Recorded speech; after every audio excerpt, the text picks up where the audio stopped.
Hey, welcome everybody to our Canadian Expats show. I'm sitting down again with Sergiy from Enso Team Realty. He is located in the southern part of Spain in the Costa del Sol. And today, I've asked him to talk to me a little bit about how he and his family were able to get to Spain on a visa that they needed. So we're going to talk about the non-lucrative visa, right, Sergiy? Yes. And then there's another option if we get to it as well. Maybe if not today, on a future episode, we're also going to be diving deep into student visas or non-lucrative visas. Sorry, digital nomad visas. Yes. All Yes. right. Before I go into the questions, so just tell me a little bit about I think a minute or two to say, how did you get from Toronto, Ontario, Canada to Malaga, Spain with the entrance requirements? Well, as you mentioned already, because we've discussed it briefly before, we opted to go with a non-lucrative visa. Okay. We didn't plan non-lucrative visa. It's kind of visa which probably the best suits for people who has some kind of passive income or enough savings to support their lifestyle for extended period of time. Okay. And I've heard it called the NLV for short. That's the lingo, correct? Yes, NLV visa, non-lucrative visa. Yeah, it's All just a right. short And form. this is, again, just to clarify, this is a visa for people that do not have European citizenship. So they're non-EU residents that's why they need this visa, correct? Exactly. And they plan to stay here more than 90 days. So that's why they need some kind of visa Okay. So to tell me legally in a stay in big this. round idea, what does it actually do? And then we'll dive into the requirements and the meat of it. Like, what does it offer you? What does it give you? Well, it gives you right to live here legally more than 90 days in a year. Uh, that's pretty much it Okay. because you're pretty much a tourist, but for a longer period of time, So right? you can be a Canadian, born American, or You uh, can be any. like citizen of any country, non-European country. Yeah, And if you get this type of visa, you're legally allowed to stay here. You're allowed actually to travel within Schengen zone because okay, okay, for Canadians, it does not apply to Canadians. What I mean is we don't need visa to travel in Schengen zone unless we plan to stay there more than 90 days. But for some different nationalities, you actually need visa to travel within Schengen. So if you get non-lucrative visa in Spain, it gives you right to travel in all 26 Schengen zone countries freely and still. Right, okay, so that kind of gives you right to travel and gives you right to stay long term in Spain. It does not give you one of probably the most important thing, does not give you a right to be employed in Spain, to work in Spain. So you have to provide proof of some kind of passive income, which could be pension, annuities, it could be rental income from your country of residence, it could be rental income here in Spain, or you should provide uh, proof of enough savings to support you here. okay. So worldwide income. So because you said anything from Spain, it could be Yeah, your that Canada, would be whatever counted. worldwide income you have to show proof of that. Yes, And, either your savings account, your investment accounts, or as I said, some kind of passive income. Could be for us, we had a condo rented out in Toronto, so we showed that. We sold our house in Toronto, so we had a significant amount of money in Canadian bank. We showed that, and it was enough for them to okay. give us a win. And was it just like a statement to say, okay, here's our bank account statement and here's our pension statements, or that's all you Yeah, had to yeah, show? pretty much. This is what we had to show for financial part of the deal. Yep. Okay. Yep. Got some Uh, money in Spanish bank as well. We already bought a house here, and that was enough to show our financial, to meet the financial requirements. okay. And So since it's not a huge amount of money because for 1 year, For the first person applying, it's about 29,000 euros. Okay. And each additional family member, because it obviously could be spouse and kids, for each additional family member, it's 7,200 euros now at the moment. That amount changes every year. It indexes by about close to inflation index. So it obviously gets bigger every year. Okay. But I like how you already, I was going to ask that exact question when we got from the statement. So I want to be clear because it can be confusing. So is it a monthly amount that you have to show or an annual amount? And what are those? Do you know? it's either or. Okay. So what's the annual amount you said? Annual amount, it's about 36,000 euros per two people, per couple. 36,000 euros per year for two people. Of course, convert that to Canadian or American or wherever you're from. Wherever, yes. And do they use so they're just actually, this is a silly question. Obviously, they don't care what your Canadian currency is. They just want to make sure that you have enough that can be converted to a euro, dollar. Exactly. They can, okay. Exactly. You have to keep on do they have to prove that every year or something or how Also, first time you apply for it, they give you visa for 1 year. okay. Then in a year for renewal, you apply for 2-year visa. So you actually have to prove, you have to show double the income. I In the mean, if first it's year or the second year? Sorry. second year, on the second year, because you apply. So if it's a monthly income, nothing changes. If you're showing your savings, keep in mind you should show because you're applying for year 2 and 3. So you actually have to show double of that saving amount. So instead of 35,000 euros, we're talking about close to 70,000 euros. Do you have to show that all up front in the first day to say, or You like have to show that amount of money when you're applying for a visa. so it would be very helpful then to have some sort of income statement to show where your investments are coming from for the next 5 years, let's say. Would that be That helpful? would be awesome, obviously. Okay. All right.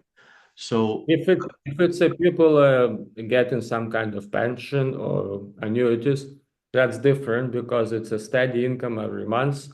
So that's one story. But if a person wants to show a certain amount of money, then it has to be double from what we were showing, let's say, when we had to renew yeah, for the certain second year, it was a double of the amount which we showed in the first year. yeah. Just because you're applying for 2 years, right? Yeah, you know what? It's interesting. It's almost like it's a forced retirement planning. Like as a financial planner, we talk about retirement all the time, and we talk to clients like, how much do you think you want to spend in retirement? Forget about Spain, like living in Toronto, right? Or anywhere. Like they need to have a budget. So this is like Spain saying, okay, you want to live here? Well, you need this much per month. Tell us if you can Exactly. do it, right? They force you to be financially responsible. Yeah, and you know, I've had a couple of experience speaking with some people. They've told me that while the amount that they're asking for is here, they're actually only spending this much. So the fact there is still a buffer. So if you can prove that you're spending, that you can actually spend that much, you don't have to spend it all. It's just a sort of qualification that you're not going to get in trouble with the spending. Would No, they? of course, you don't have to spend that amount. You Yeah, spend what you spend. You can spend more, obviously, as well. yeah. If you Okay, awesome. So we talked about the amount. It was sorry. It depends on whether you're single or a couple too, right? Or a family. Is that right? yeah, Okay. yeah. So that's almost 29,000 per one person for the first applicant, and then an additional 7,200 euros per each additional member, like Per member of the year. family. So Very 20, okay, so 20 around 29,000. I think it's 28,800 yeah. approximately. Yeah. And then so that's if Exactly. you're one person, right? And if you have a spouse or a family member, then you add 7,200 to that amount. Exactly. So 36, and then if there is a child, let's say there's a couple with a child, that's another 7,200, which makes it 43,200, right? And Okay. so on. Okay. Great. So the first person can spend all that money and the second people only And have like then 7,200. Right. Awesome. We talked about the amount. We talked about using bank statements and other proofs of income. What else is needed? Do we need to cover anything else like health insurance or? Absolutely. Obviously, the passport with the expiration date past the period which you're applying for with the That's a visa, good point. Yeah. You right? can't have a Canadian passport mature expiring in next In year. 6 months and expect to get a 1 year visa, that's not gonna happen. Yeah. So passport application, which is pretty straightforward. Many people do it themselves. Many people hire help. We did hire a specialist, and we find it worth the money. It was not super expensive. So we can recommend the same person to us, to our listeners or viewers. Okay. And after that, you definitely need to provide a criminal check. You need Okay. to provide. Let's stop right there. So walk us through how did you do all this all in Toronto or in Spain? Yes, yes. Okay. Well, So what's important a, thing, you can only apply for you cannot apply for non-lucrative visa being in Spain. So okay. you have to apply for NLV visa in your country of residence, Okay. not in your country citizenship, because it could be, I don't know, American living in Canada at the moment, residing in Canada. So that person would apply in Canadian embassy, Okay. in Spanish embassy in Canada, not in States. Okay. So how do you do a criminal record check? Walk us through the steps. What did you do? There's a few companies around GTA because we're from Toronto. I Googled them. We went to, I think it's a private companies. You go there, provide your fingerprints, your information, and then they do everything for you on your behalf and send you, obviously, you pay some kind of a fee. And in few weeks, they send you a letter of a clear criminal check, or in some cases, not clear, but yeah, there's a private companies which do that. You just have to Google them.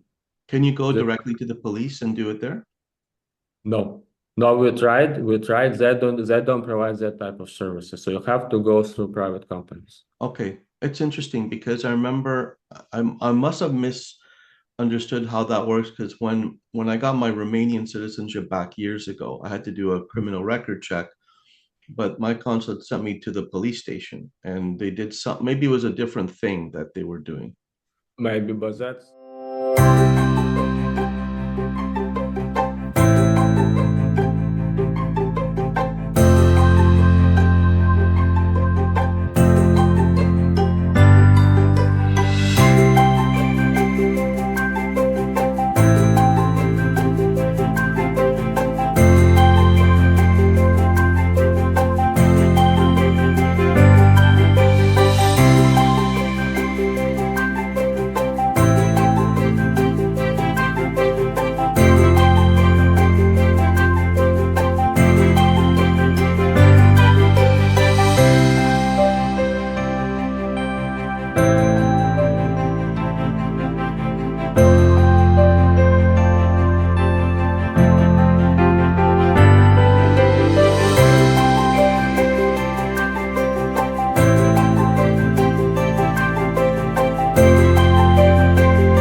So you pay a fee, they take your picture or whatever, or take just a picture of fingerprints, take your name, everything, and then they run that criminal check, and it comes with all the stamps, all the required and do criminal. so those are like do those have an expiry date that you have to use them within a certain period of time?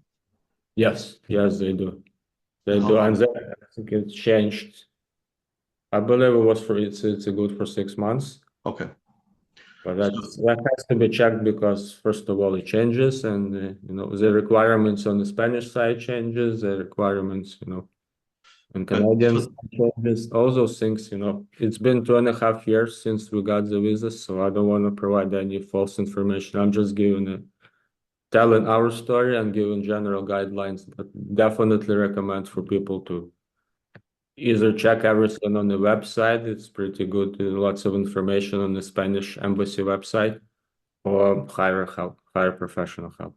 okay, so I can see the benefit of speaking of getting someone to do this for you, to give them a call.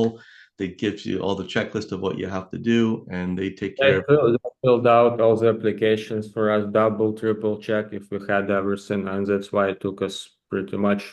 We sent the package to Canadian embassy, to Spanish embassy, consulate in Toronto, and we received our passports back with the visas within 3 weeks.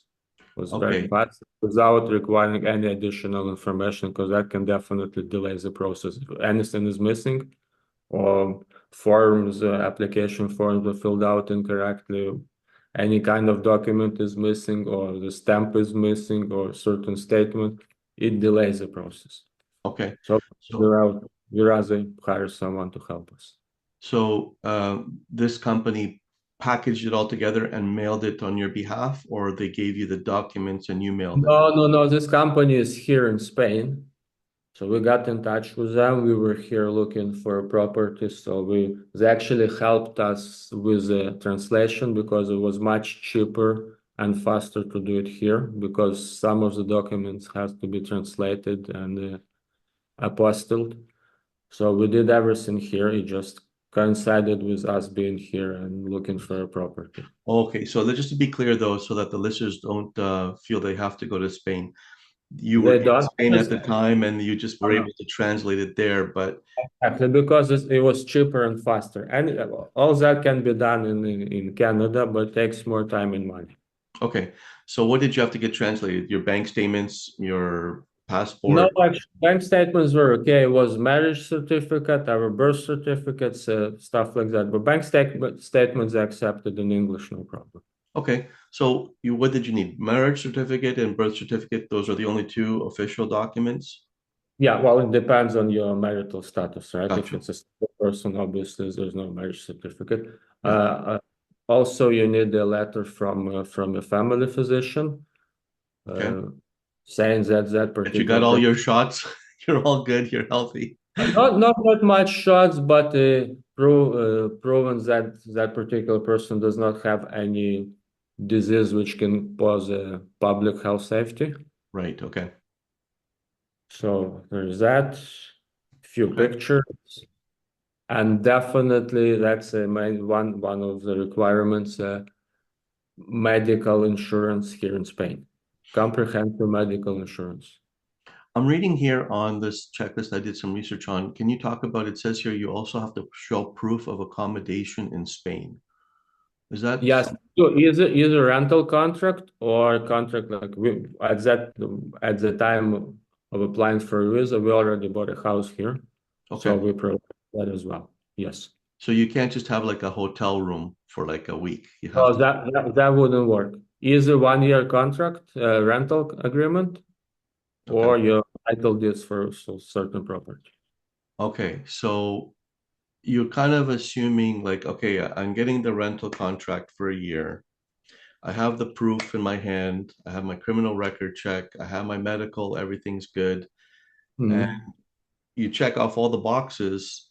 So you assume it's going to be approved, right? But if they don't, then you've got a 1 year rental contract in Spain that you have to pay, right? Well, yes, from what I heard, not too many people. Like if people have everything right, they It's a don't done they deal. don't, they don't normally get Yeah. rejected. Yeah. So it's important to get your ducks in a row. Uh, get your bank statements, make sure you got the proof that you can do it, get your criminal record Sure. checked. Don't expect they overlook something, because they most likely they wouldn't. But if every box is checked, there's no reason for Spanish Okay. government not to give that visa, Now I not to have a grant. question that maybe you can help with. If I've done all that and I'm assuming I'm going to do this non-lucrative visa. I've done all this stuff, but I don't have a rental. Like, how do I get a rental in Spain from Canada? Like, do I have to go there and speak with someone, or how does that work? Well, it's not a bad idea to come here for a week or two, enjoy Spain, eat tapas, drink wine, or you can get in touch with us and we'll try to help. That's Oh, another you do option. rentals as well? Do you do rentals as well then? Yes, long-term rentals we can help out. It's Okay. But not too many long-term rentals in Costa del Sol, but something like we'll try to help our clients.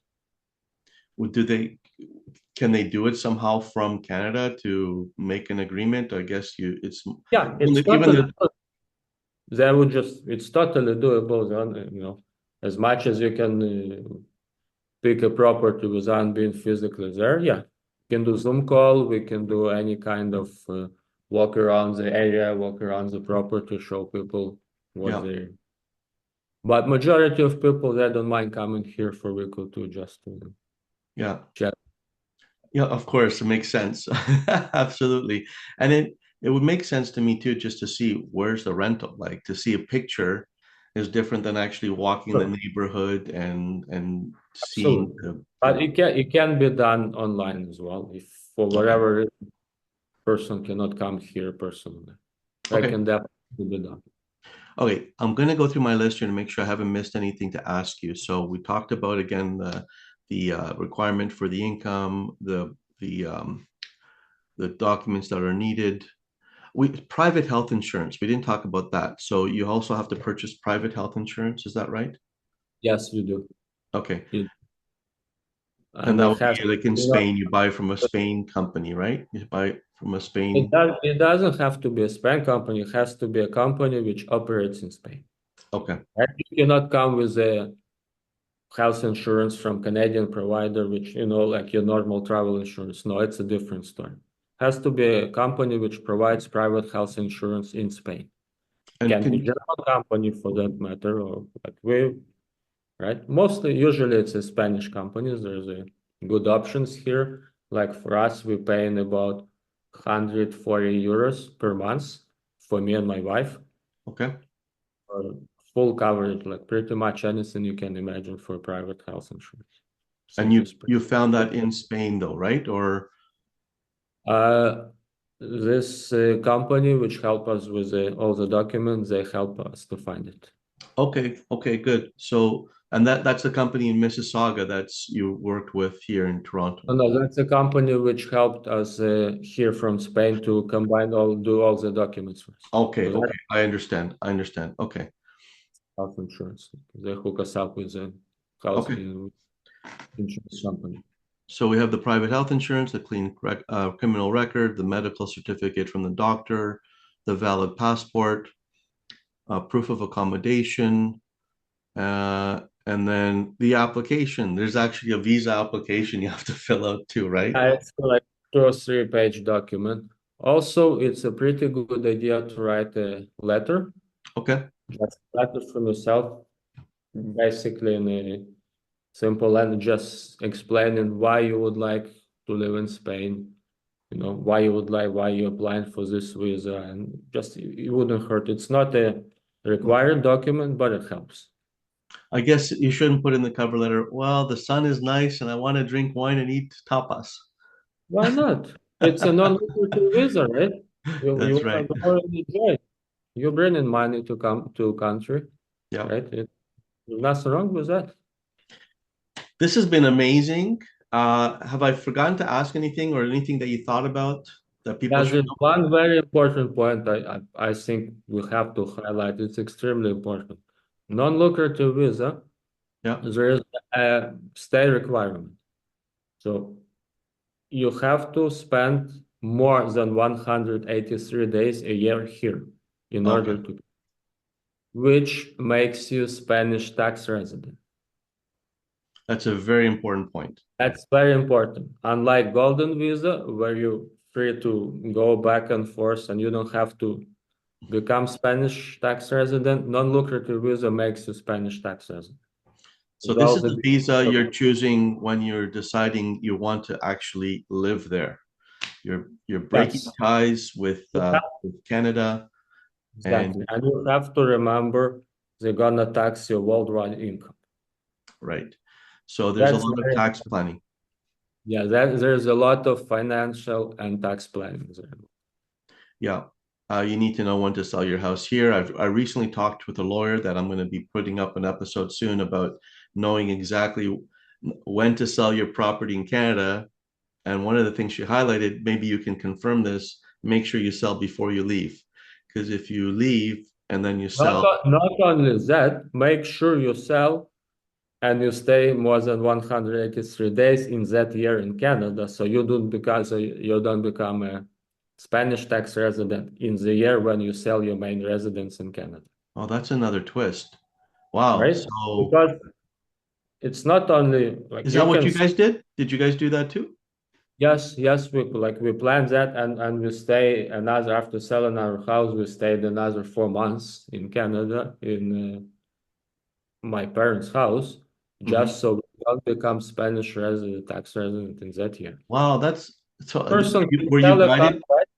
You can sell a house in I don't know, in February, have a closing, and then come here in March and live here 9 months, and then next year they're gonna knock on your door. Right. So what you're saying is if you plan properly and you stay the more time of the year in Canada that first year, you're going to do taxes in Canada, basically. Yeah, you're gonna And the do next tax, year you'll be, taxes in Canada, right? And as we know, for the main residence, at least at oh, the moment, the, we should be clarifying here again, you and I were not accountants or international tax absolute. specialists. Talk with your accountant or international tax advisor, but that's a really important point to consider. Yeah. Yep. Awesome. I always get good information from you. Thank you so much for spending the time here with me today on this important topic of non-lucrative visa. I think that's the gateway for many non-EU people. If the golden visa is going out the door, and plus the golden visa is a lot more expensive too. So Exactly. thanks so much for your time, and I look forward to talking to you next time. Always a pleasure, Serge. Thank you.